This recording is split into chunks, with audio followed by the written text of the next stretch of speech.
Ang magandang balita tungkol kay Hesukristo ayon kay Juan. Unang kabanata. Ang salitang nakapagbibigay ng buhay na walang hanggan. Nang pasimula, naroon na ang tinatawag na salita. Ang salita ay kasama ng Diyos at ang salita ay Diyos. Sa simula pa'y kasama na siya ng Diyos. Nilikha ang lahat ng bagay sa pamamagitan niya, at walang anumang nilikha ng hindi sa pamamagitan niya. Ang salita ang pinagmumula ng buhay, at ang buhay na ito'y ilaw, dahil ito ang nagbibigay liwanag sa mga tao. Ang ilaw na ito'y nagliliwanag sa kadiliman, at hindi ito nadaig ng kadiliman. Isinugo ng Diyos ang isang tao na ang pangalan ay Juan. Isinugo siya upang magpatotoo kung sino ang ilaw, upang sa pamamagitan ng kanyang patotoo ay sumampalataya ang lahat ng tao. Hindi si Juan ang mismong ilaw, kundi naparito siya upang magpatotoo kung sino ang ilaw. Ang tunay na ilaw na nagbibigay liwanag sa lahat ng tao ay dumating na sa mundo. Naparito siya sa mundo. At kahit na nilikha ang mundo sa pamamagitan niya, hindi siya kinilala ng mundo. Pumunta siya sa sarili niyang mga kababayan, pero tinanggihan siya ng karamihan. Ngunit ang lahat ng tumanggap at sumampalataya sa kanya ay binigyan niya ng karapatang maging anak ng Diyos. Naging anak sila ng Diyos hindi sa pamamagitan ng pisikal na pagkasilang o dahil sa kagustuhan ng tao, kundi dahil sa kalooban ng Diyos. Nagkatawang tao ang salita at namuhay na kasama natin. Nakita namin ang kadakilaan niya bilang kaisa-isang anak ng Ama. Puspos siya ng biyaya at pawang katotohanan ng mga sinasabi niya. Nagpatotoo si Juan tungkol sa kanya, at ito ang kanyang sinabi. Siya ang tinutukoy ko nang sabihin kong, may isang darating na kasunod ko. Mas dakila siya kaysa sa akin, dahil nariyan na siya bago pa ako ipanganak.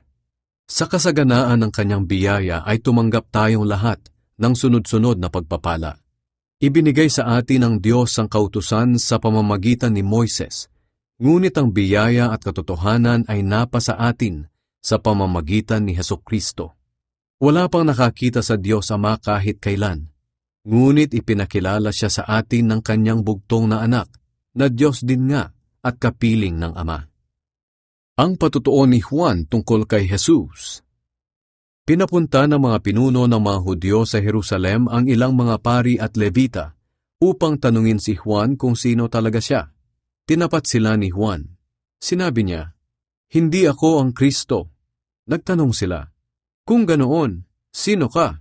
Ikaw ba si Propeta Elias?" Sumagot siya, "Hindi." Tinanong pa nila si Juan, "Ikaw ba ang propeta na ipinangakong darating?" "Hindi rin," sagot ni Juan. "Kung ganoon, sino ka talaga? Sabihin mo sa amin para may maisagot kami sa mga nagsugo sa amin. Ano ang masasabi mo tungkol sa sarili mo?"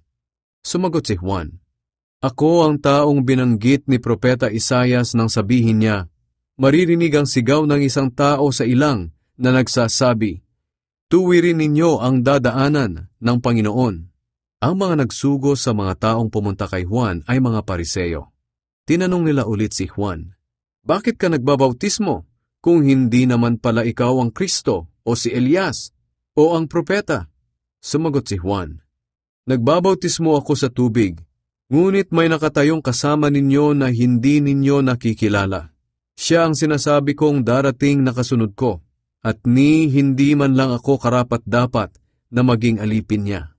Nangyari ito sa Betania sa kabila ng ilog ng Jordan, kung saan nagbabautismo si Juan. Si Jesus ang tupa ng Diyos. Kinabukasan, nakita ni Juan si Jesus na papalapit sa kanya. Sinabi niya sa mga tao, "Narito na ang tupa ng Diyos na ihahandog upang mag-alis ng kasalanan ng mga tao sa mundo. Siya ang tinutukoy ko nang sabihin ko, may isang darating na kasunod ko. Mas dakila siya kaysa sa akin, dahil nariyan na siya bago pa ako ipanganak. Noong unay hindi ko rin kilala kung sino siya, ngunit naparito akong nagbabautismo sa tubig upang ipakilala siya sa Israel." Pagkatapos nagpatotoo si Juan. Nakita ko ang banal na espiritu na bumaba mula sa langit, tulad ng isang kalapati, at nanatili sa kanya. Noong unay hindi ko rin kilala kung sino siya. Ngunit ang Diyos na nag-utos sa akin na magbautismo sa tubig ang nagsabi sa akin, kapag nakita mong bumaba ang banal na espiritu at nanatili sa isang tao, ang taong iyon ang magbabautismo sa banal na espiritu. Nakita ko ito at nagpapatotoo ako na siya ang anak ng Diyos. Ang mga unang tagasunod ni Jesus. Kinabukasan, naroon ulit si Juan kasama ang dalawa sa mga tagasunod niya. Nang makita niya si Jesus na dumaraan, sinabi niya, "Narito na ang tupa ng Diyos." Nang marinig iyon ng dalawang tagasunod ni Juan, sinundan nila si Jesus.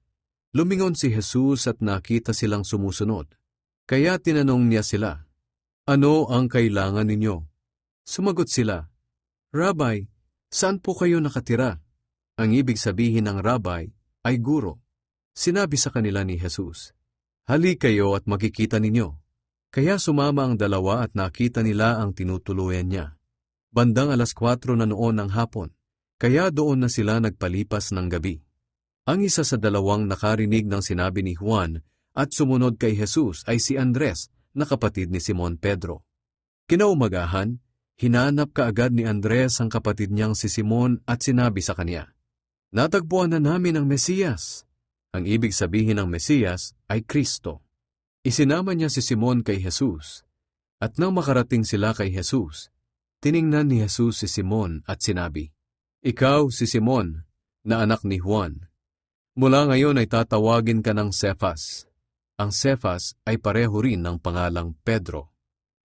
Ang pagtawag ni Jesus kina Felipe at Nathaniel.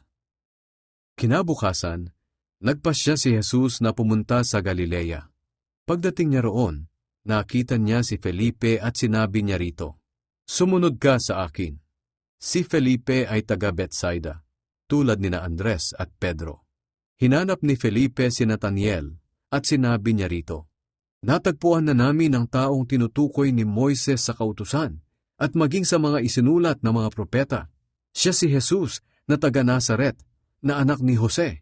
Tinanong siya ni Nathaniel, "May mabuti bang nanggagaling sa Nazaret?" Sumagot si Felipe, "Halika at tingnan mo." Nang makita ni Jesus na papalapit sa kanya si Nathaniel, sinabi niya, "Narito ang isang tunay na Israelita na hindi nandaraya." Tinanong siya ni Nathaniel, "Paano ninyo ako nakilala?" Sumagot si Jesus, "Bago ka pa man tawagin ni Felipe, nakita na kita habang nasa ilalim ka ng puno ng igos." Sinabi ni Nathaniel, "Guro, kayo nga ang anak ng Diyos. Kayo ang hari ng Israel." Sinabi sa kanya ni Jesus, "Sumampalataya ka ba sa akin dahil sinabi kong nakita kita sa ilalim ng puno ng igos? Higit pa rito ang masasaksihan mo." Sinabi pa sa kanya ni Jesus, "Sinasabi ko sa inyo ang totoo. Makikita ninyo na bubukas ang langit, at makikita rin ninyo ang mga anghel ng Diyos na umaakyat at bumababa sa akin, na anak ng tao."